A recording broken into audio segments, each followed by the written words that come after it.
अस्सलाम वालेकुम स्टूडेंट्स। जैसा कि आप लोगों को पता है कि कल हमने पढ़ा नॉर्मल लेबर। हमारा टॉपिक जो था कल वो नॉर्मल लेबर था और जो हमारा यूनिट है वो normal labour and it is management है। तो आज हमारा टॉपिक है onset of labour, causes of onset of labour. तो कल हमने क्या पढ़ा? लेबर पढ़ा, पार्चुरेशन पढ़ा एंड 5 एसेंशियल फैक्टर्स पढ़े। तो आज हम पढ़ेंगे onset of labour. First of all क्या पढ़ेंगे? ऑनसेट ऑफ लेबर में हम डेफिनेशन पढ़ेंगे। डेफिनेशन मीन्स जब रेगुलर पेनफुल कंट्रैक्शंस हो जाएंगे ड्यूरिंग लेबर तो वो प्रोड्यूस करेंगे effacement and dilation of the progressive effacement and dilation of the cervix. Means effacement means thinning. जब थिन होगा सर्विकल वॉल तो उसके बाद डायलेशन भी हो जाएगी, तो जो कंसेप्शन के प्रोडक्ट्स हैं तो वो एक्सपेल आउट हो जाएंगे। तो हम नॉर्मली ऐसे बताएंगे द नॉर्मल लेबर में क्या हो जाएगा? Normal labour, in normal labour the main सब प्रोसेसेस आर इम्पोर्टेंट। फर्स्ट है regular progression of uterine contraction, यानी कि ये जो यूट्राइन कंट्रैक्शन है वो रेगुलर होनी चाहिए। एफेसमेंट and progressive dilation of the cervix, ये जो एफेसमेंट है and dilation of the cervix है ये रेगुलर होनी चाहिए। और इसमें क्या पढ़ेंगे? Progress in descent of the presenting part, यानी कि जो बेबी होता है उसका जो प्रेजेंटिंग पार्ट होता है वो भी प्रोग्रेसिव होना चाहिए टुवर्ड्स द मदर्स वोम, यानी कि टुवर्ड्स द एक्सटर्नल एनवायरमेंट की ओर। वो उसका जो प्रेजेंटिंग पार्ट है उसमें भी प्रोग्रेशन होनी चाहिए। अब हम पढ़ेंगे causes of onset of labour. There are two theories in causes of onset of labour. Normally क्या देखते हैं हम? इसमें क्या है? Hormonal theory as well as mechanical theory. Hormonal theory में क्या है? एस्ट्रोजन थ्योरी है। इसमें एस्ट्रोजन थ्योरी के बाद प्रोजेस्टेरॉन थ्योरी है, प्रोजेस्टेरॉन थ्योरी के बाद प्रोस्टाग्लैंडिन थ्योरी है, प्रोस्टाग्लैंडिन के बाद ऑक्सीटोसिन, एंड इसमें क्या आएगा? ऑक्सीटोसिन के बाद फीटल कॉर्टिसोल थ्योरी। तो हम क्या देखेंगे? पहले हम पढ़ेंगे इसमें एस्ट्रोजन थ्योरी। एस्ट्रोजन थ्योरी में क्या है? ड्यूरिंग प्रेगनेंसी, मतलब प्रेगनेंसी के दौरान क्या होता है? एस्ट्रोजन ज्यादा प्रेजेंट होता है, एस्ट्रोजन मदर में ज्यादा प्रेजेंट होता है। एंड जो लास्ट ट्राइमेस्टर होता है उसमें फ्री एस्ट्रोजन अपियर होता है, यानी कि फ्रीली एस्ट्रोजन अपियर होता है। उसकी वजह से जो मायोमेट्रियम है उसकी एक्साइटेबिलिटी यानी कि एक्टिव वो ज्यादा होता है, इंक्रीज होती है उसकी एक्टिविटी, एंड उसमें क्या होता है? Prostaglandin synthesis. ये एस्ट्रोजन थ्योरी थी। हार्मोनल थ्योरी का पहला जो है वो एस्ट्रोजन थ्योरी थी। तो सेकंड है इसमें progesterone theory, progesterone withdrawal theory. इसमें क्या होता है? बिफोर लेबर से पहले क्या होता है? There is the drop of progesterone synthesis. Then वहां पे क्या होता है? जब प्रोजेस्टेरॉन सिंथेसिस ड्रॉप हो जाएगा वहां पे एक्टिवेशन ऑफ एस्ट्रोजन हो जाएगा। जब प्रोजेस्टेरॉन ड्रॉप हो जाएगा यानी कि प्रोजेस्टेरॉन सिंथेसिस, प्रोजेस्टेरॉन बनना कम हो जाएगा, डिक्रीज हो जाएगा, वहां पे एक्टिवेशन ऑफ एस्ट्रोजन है वो स्टार्ट हो जाएगा।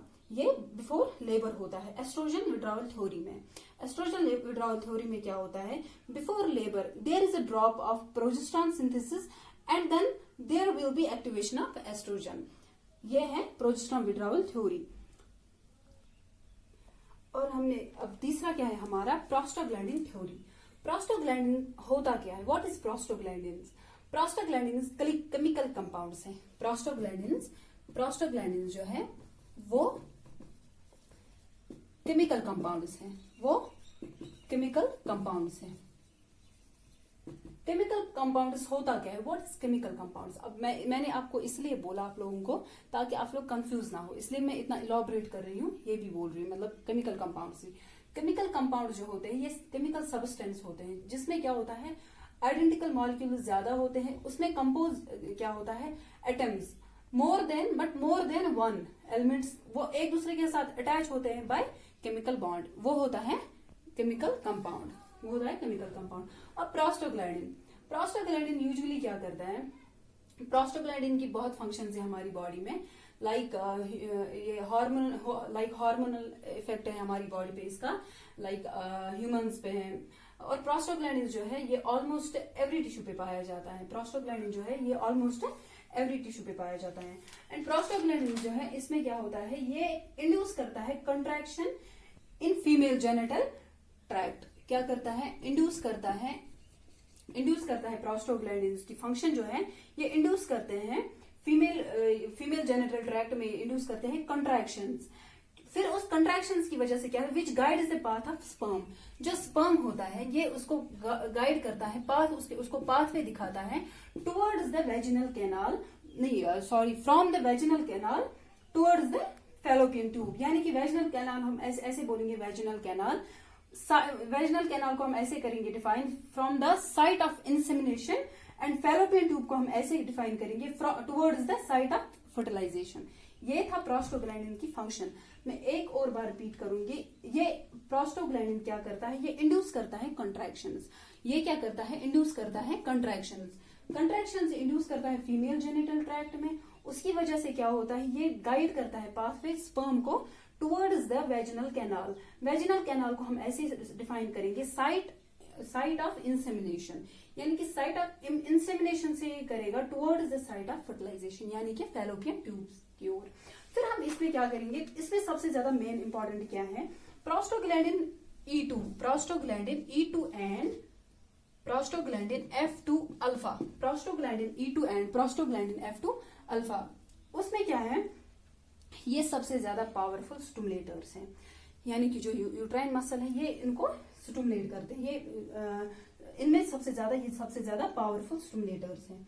अब जो ये E2 है, E2 प्रोस्टोग्लैंडिन, ये एक प्रोस्टोग्लैंडिन है जो इसकी बहुत फंक्शन है हमारी बॉडी में, वाइड रेंज में है। लाइक ये कंट्रैक्शन एंड रिलैक्सेशन करता है हमारी स्मूथ मसल्स को, contraction and relaxation of smooth muscles. तो उसके बाद क्या होता है, जब ये कंट्रैक्शन एंड रिलैक्सेशन करता है हमारी स्मूथ मसल्स को, कंट्रैक्शन एंड रिलैक्सेशन हमारी स्मूथ मसल्स को, तो उसके बाद क्या होता है, सेकंड इसमें क्या होता है, dilation and constriction of blood vessels. यानी कि ये पहले कंट्रैक्शन एंड रिलैक्सेशन करता है हमारी स्मूथ मसल्स को, सेकंड में क्या करता है, dilatation and contraction of blood vessels. And prostaglandins क्या करते हैं, ये करते हैं कंट्रोल ऑफ बीपी, कंट्रोल करते हैं हमारे बीपी पे। ये E2 है, इसमें मैंने आप लोगों को ऑलरेडी बोला E2 एंड F2 अल्फा सबसे ज्यादा पावरफुल स्टिमुलेटर्स हैं। ये पावरफुल स्टिमुलेटर्स के साथ साथ ये इंक्रीज करते हैं मैटरनल एंड फीटल ब्लड को, इंक्रीज करते हैं मैटरनल एंड फीटल ब्लड को, यानी कि mother and as well as fetus के ब्लड को। एंड ये क्या करता है, ज्यूरिंग लेट प्रेगनेंसी, यानी कि ज्यूरिंग लेबर क्या करता है, ये एमनियोटिक फ्लूइड को भी इंक्रीज करता है। तो इसी के साथ मैंने आपको अभी बोला E2 and F2 alpha. E2 में मैंने आपको बोला contraction and relaxation of smooth muscles. तो सेकंड है dilation and constriction of blood vessel, third है कंट्रोल ऑफ बीपी, यानी कि हमारे ब्लड प्रेशर पे भी ये कंट्रोल करता है। तो फर्स्ट क्या है, आप contraction and relaxation of smooth muscle, second क्या है, dilation and constriction of blood vessel, third है कंट्रोल ऑफ बीपी। ये था प्रोस्टोग्लैंडिन E2 में, प्रोस्टोग्लैंडिन E2। अब प्रोस्टोग्लैंडिन F2, तो F2 alpha, PGF2 alpha. PGF2 alpha में क्या है, ये नेचुरल प्रोस्टोग्लैंडिन है, ये नेचुरली ऑकर प्रोस्टोग्लैंडिन है। इसमें क्या होता है, ये मेडिसिन में हम यूज करते हैं टू इंड्यूस लेबर, यानी कि लेबर पेन इंड्यूस करने में हम ये देते हैं, एज वेल एज एबॉर्टिफिकेशन। एबॉर्टिफिकेशन का मतलब है जो इंड्यूस करेंगे, जो मेडिसिन इंड्यूस करेंगे एबॉर्शन, जो मेडिसिन इंड्यूस करेंगे एबॉर्शन। तो PGF2 अल्फा किसके लिए है, तो ये इंड्यूस लेबर के लिए है, इंड्यूस एबॉर्शन के लिए, मतलब जब इंड्यूस एबॉर्शन को बोलते हैं एबॉर्टिफिकेशन, ABORTIFACIENT।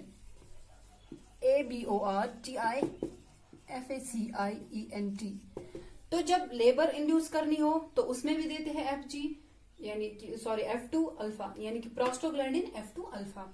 तो इंड्यूस लेबर में as well as induce abortion करने में, तो ये हम मेडिसिन में यूज करते हैं। तो मैंने अभी आप लोगों को बोला प्रोस्टोग्लैंडिन करते हैं हम increase maternal and fetal blood के लिए, maternal and fetal blood increase के लिए हम यूज करते हैं, एंड एमनियोटिक फ्लूइड के लिए हम ये यूज करते हैं, बट ये यूज करते हैं हम ज्यूरिंग लेबर यानी कि लेट प्रेगनेंसी में, लास्ट ट्राइमेस्टर में, ज्यूरिंग लेबर में हम यूज करते हैं ये।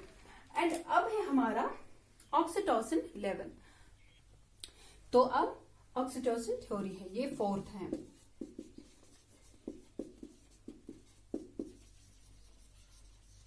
ऑक्सीटोसिन हम क्यों देते हैं? ऑक्सीटोसिन देते हैं ज्यूरिंग प्रेगनेंसी, ज्यूरिंग लेबर, इसलिए ये पावरफुल जो कंट्रैक्शन, यूट्राइन कंट्रैक्शन स्टिमुलेट करने के लिए देते हैं ये oxytocin, to stimulate the powerful contraction, uterine contraction, stimulate uterine contractions.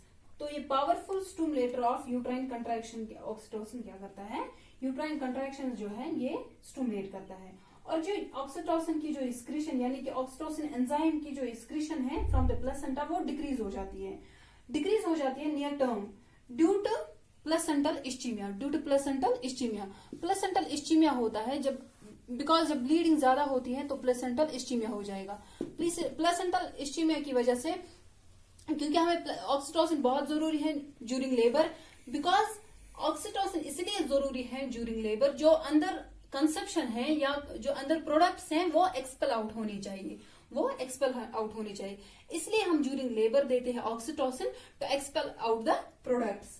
तो आज इतना ही। तो इंशाल्लाह टुमारो हम क्या करेंगे, हम इसके और थ्योरीज हैं तो वो इंशाल्लाह टुमारो। थैंक यू, अस्सलाम वालेकुम।